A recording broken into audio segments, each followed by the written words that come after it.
Have you ever wondered what it takes to change a person? Is it love, kindness, or simply someone who believes in you, even when you don't believe in yourself? And if you only had one chance to make things right, would you have the courage to take it? Today, at Moonlitwest, we bring you the story of Ethan and Grace, where these questions will slowly find their answers. A peaceful coastal town, a quiet yet powerful love, and a journey of overcoming challenges to discover the value of life and the human heart. But before diving into the story, don't forget to hit like and subscribe to support Moonlitwest, helping us continue to bring you heartfelt stories like this one. Thank you so much, and now let's get started. The town of Seabrook lay peacefully along the southern coast of the United States, where life moved at a leisurely pace, much like the gentle waves lapping against the white sandy shores each day.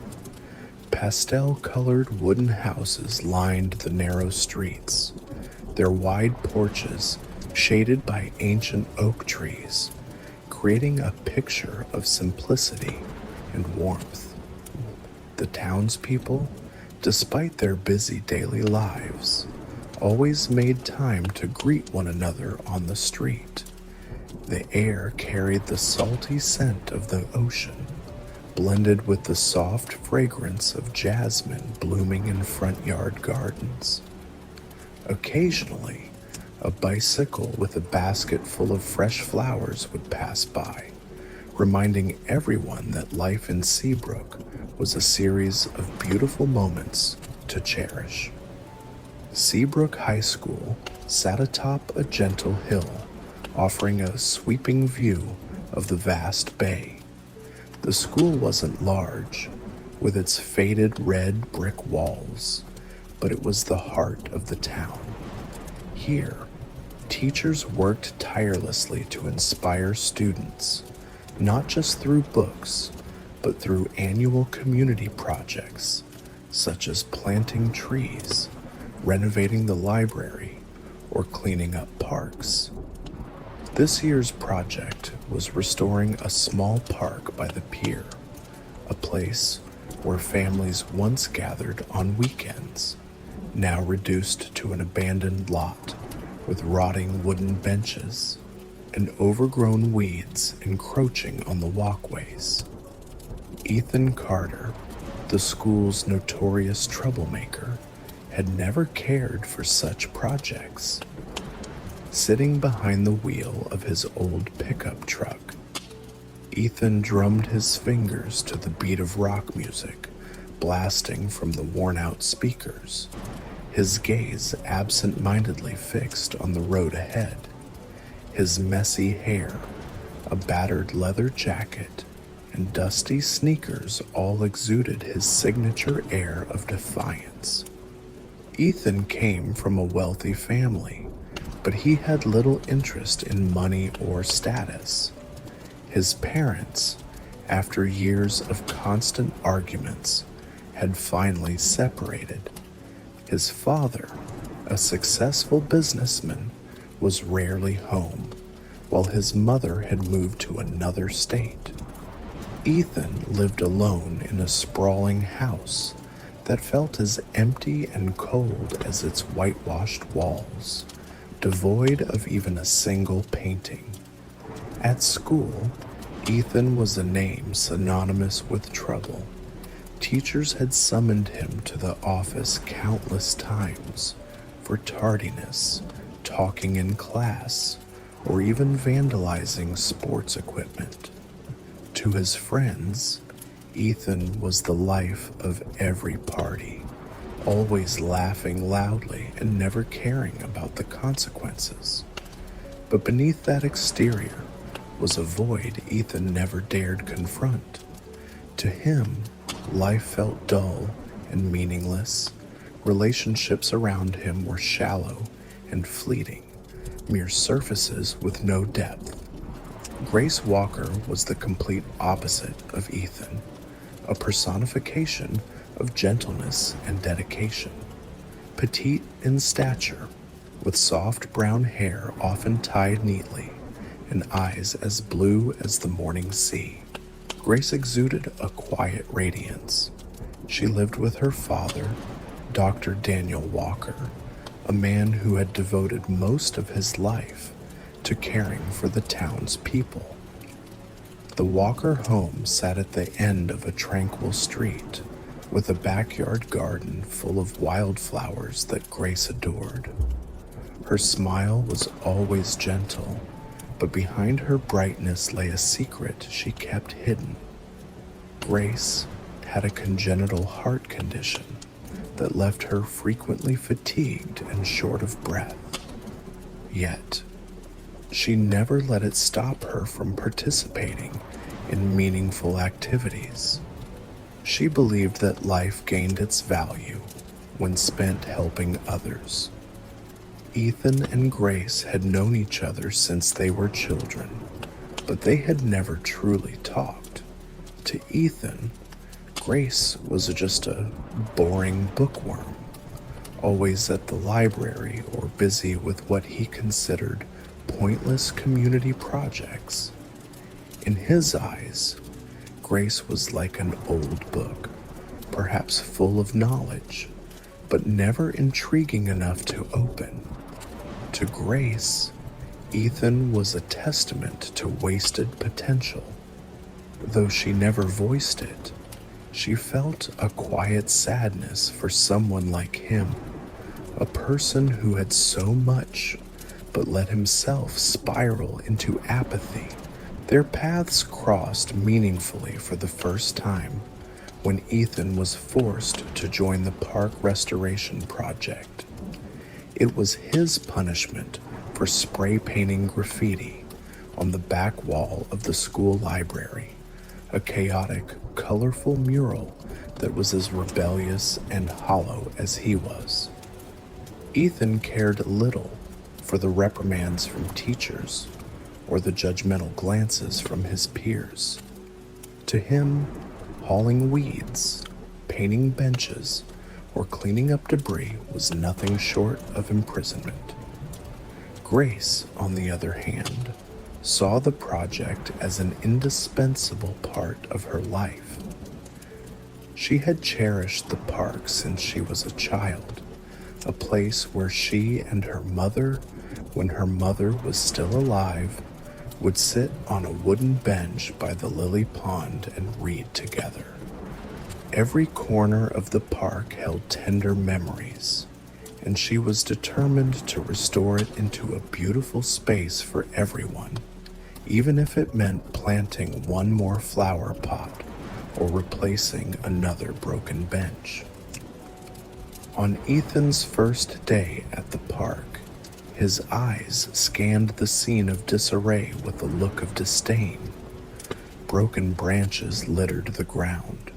Weathered benches stood in gray disrepair, and weeds choked the pathways, reflecting his own desolation and conviction that nothing was worth fixing. Little did he know, Grace's small hands were already transforming everything, piece by piece. When Grace approached him to assign tasks, Ethan raised his eyebrows in mock challenge. Painting benches? Pulling weeds? Where should I start to become the park's hero? His voice dripped with sarcasm, but Grace only smiled faintly.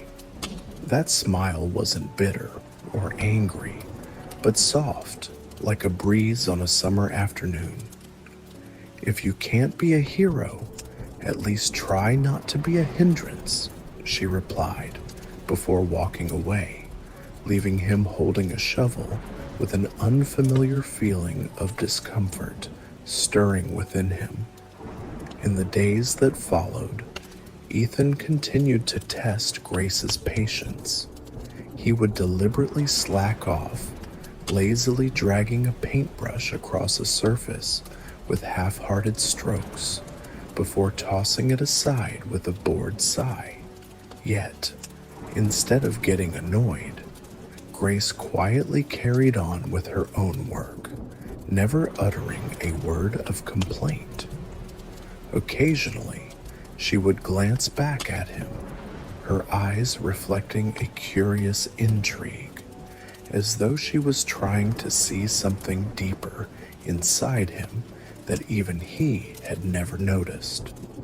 Amid the overgrown weeds and rotting wood, Ethan began to notice something strange. He realized that Grace wasn't working hard out of obligation. She worked because she believed that, no matter how broken or ruined something was, it deserved to be restored, to become beautiful again.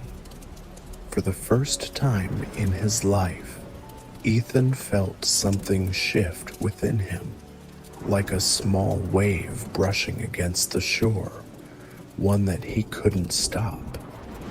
During those first days at the park, the golden sunlight spilled across the ground, filtering through the canopy of ancient oak trees and casting shimmering patterns of light, like countless tiny candles.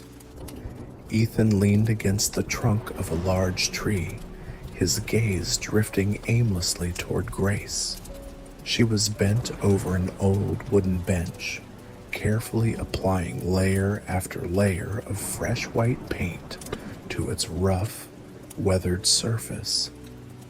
Grace's movements were slow and patient, as if she wasn't merely painting a bench, but also restoring the cherished memories tied to the place. Ethan couldn't understand why she cared about things he considered pointless. Each time he looked up, his eyes would find Grace, her petite figure in a simple white t-shirt, her hair tousled gently by the breeze. She didn't seem to notice his gaze, or perhaps she did, but chose not to acknowledge it. Why doesn't she ever give up? Ethan wondered, feeling as though he was observing something both unfamiliar and inexplicably compelling. Grace, on the other hand, would occasionally glance up, her eyes meeting Ethan's for brief moments. Rather than avoiding his gaze or showing irritation, she would simply smile faintly, a smile as delicate as a wildflower trembling in the wind. That smile held no judgment or superiority, only a quiet empathy, as if she saw through things Ethan himself couldn't yet face. And in that serene setting, with the distant sound of waves mingling with the soft scrape of paint against wood, neither of them realized that these seemingly ordinary moments were the beginning of a story that, from this point forward, would change their lives forever. One day, as Ethan dragged his feet along with a shovel slung over his shoulder, he heard a loud thud behind him. Turning around, he saw Grace lying motionless on the ground. His chest tightened instantly. Without thinking, he ran to her side, gently shaking her shoulder and calling her name. "Grace, hey, wake up. Don't scare me like this." He had never heard his voice sound so panicked before. Others in the group quickly gathered around, and someone called for an ambulance. That entire afternoon, Ethan didn't leave the hospital. When the doctor finally informed him that Grace had only collapsed from overexertion and needed rest, Ethan let out a sigh of relief. But the image of her crumpling to the ground kept replaying in his mind. He began to notice things he hadn't paid attention to before, that despite Grace's outward strength, She often seemed more fatigued than others. The occasional small coughs, the way she would subtly press a hand to her chest as if soothing a fleeting pain, all these details now became impossible for him to ignore. Since the day Grace fainted at the park, Ethan no longer showed up there with his usual laziness or indifference. He gradually shed the mask he wore, the persona of a rebellious, uncaring troublemaker he had always used to conceal the emptiness inside. For the first time, Ethan realized that every task he did mattered, no matter how small. The shovel in his hands was no longer just a meaningless tool. It became a way for him to contribute to the picture Grace was striving to complete, for the park, and perhaps for her life. Every morning, Ethan arrived at the park earlier than Grace, something even he found surprising. He trimmed the overgrown grass, collected trash, and meticulously painted the wooden benches with an unusual care. At first, others in the group were skeptical of his transformation. They whispered about his motives, wondering if this was merely a ploy to redeem his image. But Ethan didn't care. He just worked, occasionally stealing glances at Grace, who continued her tasks with the same quiet determination and ever-present gentle smile. During breaks, Ethan began talking to Grace, not with the teasing remarks or sarcastic questions he used to throw at her, but with genuine curiosity, sometimes tinged with a bit of uncertainty. "Why do you do all this?" Ethan asked one afternoon as they sat together on a freshly painted bench, looking out at the sea. Grace, her hands still speckled with green paint, gazed into the distance for a long moment before answering. "Because I believe that even the smallest things have value, even if we don't realize it right away." Her response, simple yet profound, left Ethan speechless. He wondered how long it had been since he believed in anything or anyone. Their conversations grew more personal over time. Grace spoke about her mother, who had passed away from heart disease when she was young. She shared her dreams of traveling the world, visiting places her mother used to mention in stories. "I want to see Paris, stand beneath the Eiffel Tower at sunset, or Venice, to watch the moonlight dance on the canals," Grace said, her voice shimmering with the same magic as her dreams. For once, Ethan let his guard down. He admitted to the loneliness he had always hidden, the feeling of being left behind in a vast, indifferent world. "Sometimes, I wonder if I matter to anyone. Maybe no one really needs me," Ethan said, his voice low and trembling as if each word carried an unnamed ache. Grace didn't laugh or say anything. She simply looked at Ethan, her deep blue eyes as calm as the sea on a serene day. "You matter," she said after a long pause. "You might not see it now, but you're capable of doing far greater things than you think." Those words, coming from Grace, a person who never boasted or spoke in flowery language, both surprised and moved Ethan. For the first time in his life, he felt that someone truly believed in him. In the days that followed, Ethan no longer worked just to make up for his mistakes. He worked for himself, to prove that what Grace saw in him wasn't wrong. He learned to see things with different eyes, not just as lifeless objects or trivial tasks, but as small pieces of a larger picture. The lush greenery he cared for, the freshly painted white benches, the flowers he helped Grace plant, all of it stood as proof of the change within him. Gradually, in the radiant orange hues of twilight, as the two of them sat together watching the sunset, Ethan realized something else. Grace wasn't just the person who had changed him. She was the person who made him want to change, to be better, not just for her, but for himself. In those late afternoons, as the amber glow of the setting sun bathed the park, Ethan and Grace would sit on a freshly painted bench, talking like old friends. Each conversation brought them closer, and bit by bit, Ethan came to understand that Grace wasn't just teaching him the value of work, she was helping him find himself. The peaceful days of summer seemed like a fragile mask concealing the storm brewing in Grace's life. Summer in Seabrook was gentle and bright, golden sunlight pouring over narrow streets, filtering through ancient oak trees, and gilding the park where Ethan and Grace had spent months restoring.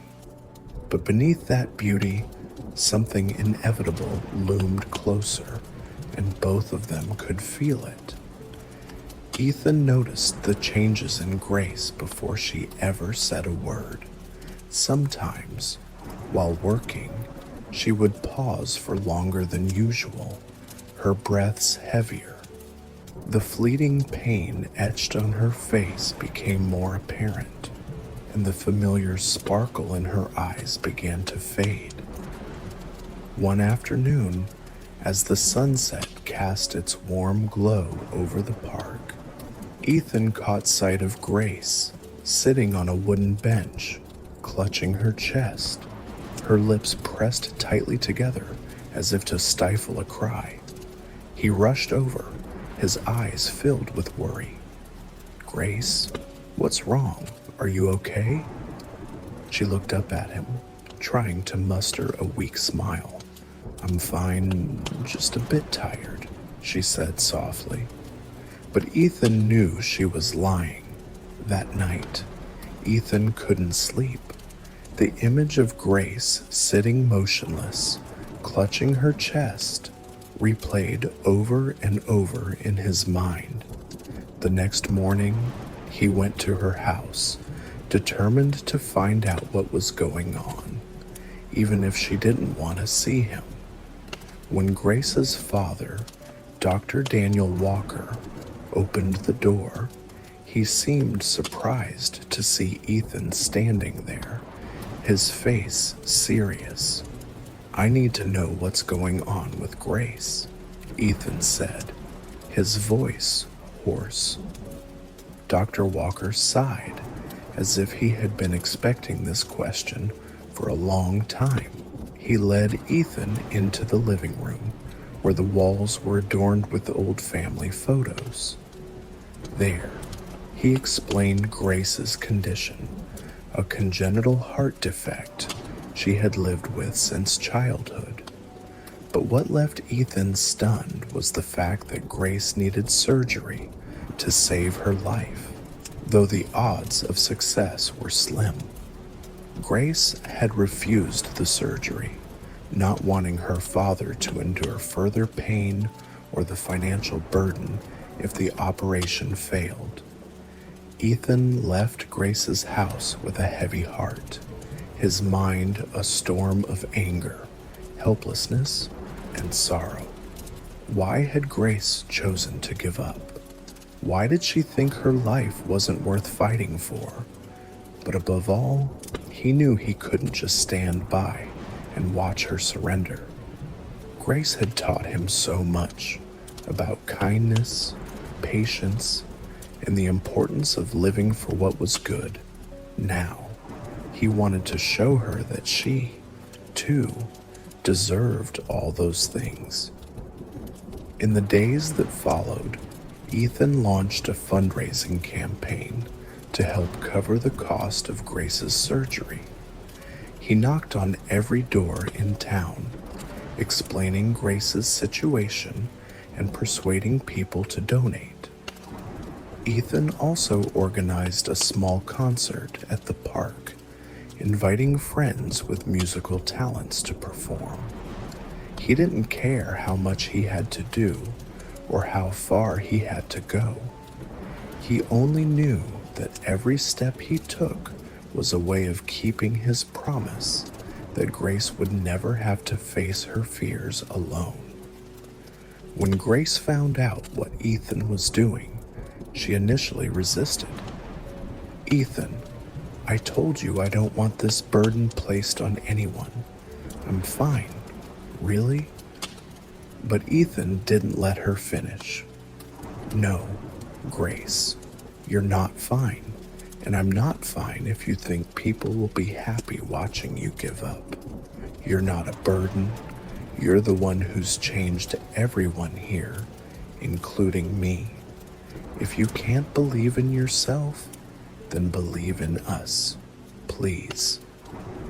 The last days of summer passed like the final pages of a story, filled with longing and bittersweet emotions. Ethan spent every moment making Grace's dreams come true, as if trying to preserve each fleeting moment in a fragile glass jar. He took her to a small cafe on the corner of the street, where old books were neatly arranged on wooden shelves, and sunlight streaming through the window lit up Grace's radiant face as she ran her fingers over a book she loved. They sat together, laughing and talking, but in Ethan's eyes, every time he looked at her, there was a flicker of fear that these moments wouldn't last forever. They went to the beach, covered in white pebbles, where Grace shared that she had spent hours searching for the most beautiful seashells, imagining herself standing amidst a magical ocean. Quietly, Ethan picked up a small seashell and slipped it into his pocket, as if it were a reminder that he would carry a part of her dreams with him, no matter what. As the afternoon faded, they stood before the old lighthouse, now just a nostalgic symbol of the town. The golden rays of the setting sun fell on Grace's hair, making her appear like a painting in which every hue had been drawn from light and tenderness. Ethan said nothing, simply standing silently beside her, feeling her presence as something so precious that he never wanted to lose it. That evening, Ethan organized a small camping trip by the beach, the place Grace had once said she wanted to watch the sunrise.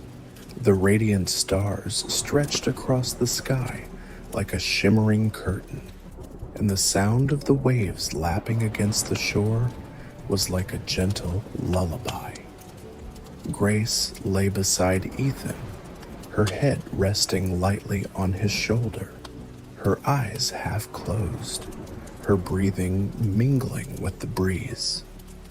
"Thank you, Ethan," she whispered, her voice like a fragile breeze afraid of breaking. "Thank you for not leaving me, even though I'm far from perfect." Ethan looked at her, his eyes reflecting a rare gentleness. He took her hand, squeezing it lightly, as if wanting to convey all his strength and sincerity to her. "Grace, you don't need to be perfect. You just need to be yourself. That's all. You've taught me that what matters most isn't who we become, but learning to live fully every day. And I will do that for you. When dawn broke, the entire sky turned a soft shade of pink, the first rays of sunlight peeking through the thin clouds and illuminating Grace's face. She sat there, her eyes sparkling with light, as if she were carrying the entire beauty of that moment within her. Ethan looked at her, his heart tightening with a feeling both painful and indescribably sweet. He gently reached out, brushing his fingers against her cheek, his hand trembling slightly, though his gaze remained steady. "Grace," he said, his voice low and warm like the early morning wind. "I love you, not because of the things you do or the way you've changed me, but because you are you, and I'll never let you feel alone. No matter what happens, I'll always be here." Grace looked at him, her eyes brimming with tears. Though she didn't cry, she smiled, a gentle smile like the sunlight, and simply nodded. In that moment, amidst the vast expanse of sea and sky, they didn't need to say anything more. What needed to be promised, what needed to be cherished, already existed silently between them, like a vow that would never fade.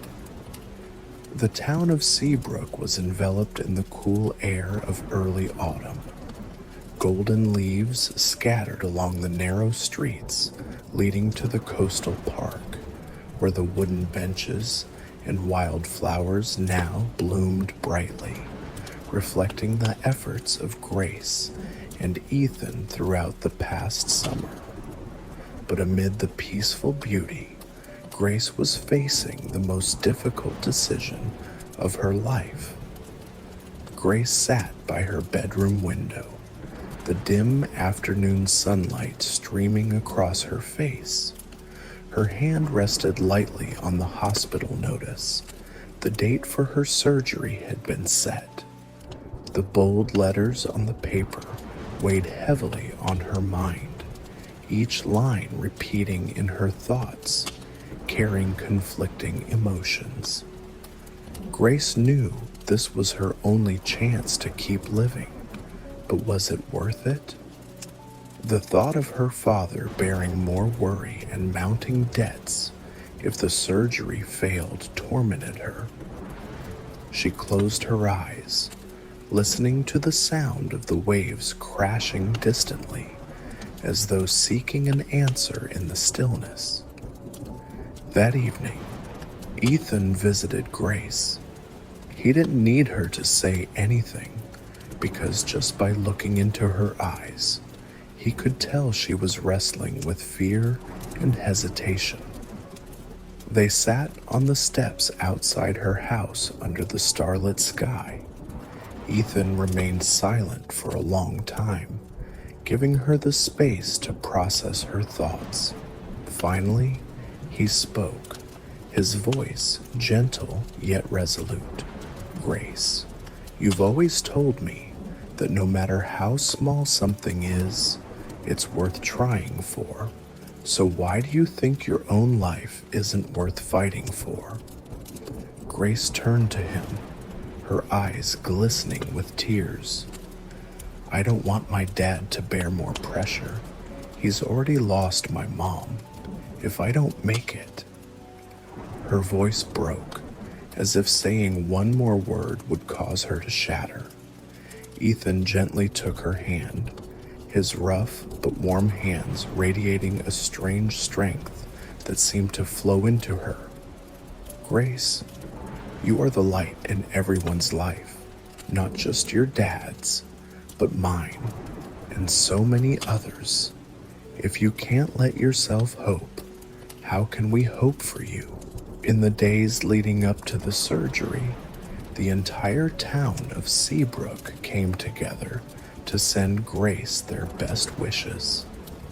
Students from the school wrote colorful cards to encourage her, while friends from the park restoration group prepared a special area in the park where she could relax during her recovery. Ethan stayed by her side, reminding her that she wasn't alone in this journey. The night before the surgery, they stood on the beach, where the waves danced against the sand like an eternal waltz. Ethan looked at her, his eyes filled with tenderness. "Grace, I love you, not just because you taught me to see life differently, but because you are you, the person I can't imagine a world without." Grace's surgery day began under a clear blue sky, but for Ethan, every passing minute felt heavier than the fiercest storm. He sat with Grace's father and their friends from the park restoration group in the waiting room, their hands clasped tightly as though holding onto some semblance of calm. From time to time, Ethan's gaze drifted toward the operating room doors, where hope and fear collided, consuming every thought in his mind. The hurried footsteps of a doctor suddenly broke the silence. When the doors swung open, instead of the reassuring smile they all hoped for, the doctor gave a small shake of his head and said urgently, "There's been a complication during surgery. She's lost too much blood, and we urgently need type B negative blood. Unfortunately, our current supply is insufficient. Transferring from another location will take too long. We need immediate donations." The words cut through the air like a sharp blade, leaving everyone stunned for a moment. Ethan didn't hesitate. He stood up immediately. "I'll do it. My blood type is B negative." Grace's father quickly stepped forward as well, but after a rapid test, the doctor informed him that his health condition disqualified him from donating. The crowd grew as the hospital's call for donors spread, but no one else matched the rare blood type. Clenching his fists, Ethan's eyes burned with a fierce determination. "Then take it from me. Take as much as you need. Just save Grace." The doctor looked at him, hesitant. "Do you understand what you're saying? Donating beyond the safe limit could put you at risk." Ethan simply nodded, his gaze unwavering. "It doesn't matter. Just do it." The donation process unfolded under extreme tension. Ethan lay on the donor bed, sweat beading on his forehead, yet he didn't utter a word. He clung tightly to the thought that every drop of blood he gave was another chance for Grace to live. When the bag was finally full, he struggled to sit up, his vision blurring, but his eyes remained fixed on the operating room doors. "Doctor, save her," he murmured before succumbing to exhaustion. The surgery lasted longer than expected. When the doctor emerged again, this time there was a faint, tired smile on their face. "She's out of critical condition. The timely blood donation saved her life. Now we just need to wait for her to wake up." Those words swept away the heavy weight pressing on everyone's chest. Grace's father broke down in tears, while Ethan, barely able to stand, managed a weak smile before leaning against the wall, letting the emotions silently wash over him. The next day, soft light filtered through the hospital room window where Grace lay. She stirred slightly, her eyes slowly fluttering open. Everything around her appeared blurry at first, but the first figure she saw was Ethan, sitting on a chair beside her bed, his head resting on his arm, utterly exhausted. Grace called out softly, her voice weak but full of emotion. "Ethan!" He startled awake, lifting his head, his red-rimmed eyes from sleepless nights now lit with undeniable joy. "Grace, you're awake." He leaned closer, taking her hand in his warm touch dispelling the lingering chill in her. "Have you been here all night?" she asked, her voice trembling. Ethan gave her a familiar, but now gentler, smile. "I'd stay here my whole life if I had to. Grace, you don't know how scared I was. Scared of losing you. Scared that I wouldn't have another chance to say." He trailed off, his eyes meeting hers, as though trying to etch that moment into his memory forever. "Grace, I love you, and if I had to do it all over again, no matter the risk, I would. For you." Tears rolled down Grace's cheeks. She didn't say anything, only squeezed his hand as though engraving every word he said into her heart. "Ethan," she whispered, her voice breaking, "you've always been my light, even when everything felt like darkness. I don't know how to thank you." Ethan gently shook his head. "You don't need to thank me, Grace. You just need to be here, to live, and to smile. That's all I'll ever need." Outside, Seabrook's sky was a brilliant blue, the gentle breeze carrying the ocean's breath, as though reminding them that a new chapter was beginning.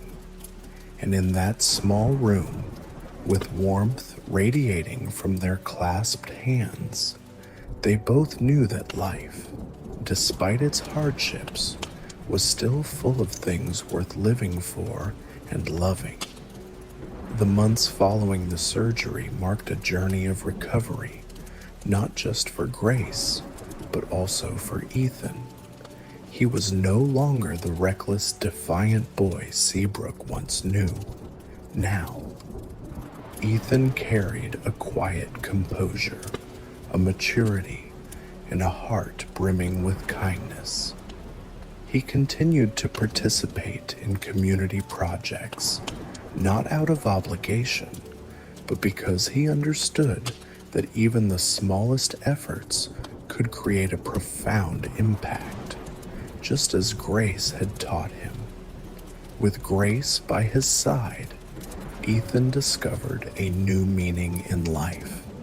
They often strolled through the park they had restored together, where the newly planted trees thrived, the white wooden benches gleamed, and the vibrant flower beds told a story of renewal and hope. Each day spent together was cherished, like Seabrook's ocean, clear and serene, yet carrying the enduring strength of love and resolve. Grace, with her bright eyes and gentle smile, remained the inspiration that drove Ethan to keep striving. And Ethan, with his unwavering patience and unconditional love, proved that sometimes one person could change another's entire world simply by being there, genuine and steadfast. Their love, like Seabrook's blue waters, never ceased to comfort, never ceased to be beautiful. This story ends here, but the love, patience, and kindness Ethan and Grace shared will forever be something we can carry with us in life. Thank you for spending your time with Moonlitwest to listen to this story. We hope you found a bit of peace, a bit of inspiration to smile, and a reason to treasure the simple things around you. Now, it's time to pull up your blanket, relax your body, and let sleep gently take you to sweet dreams.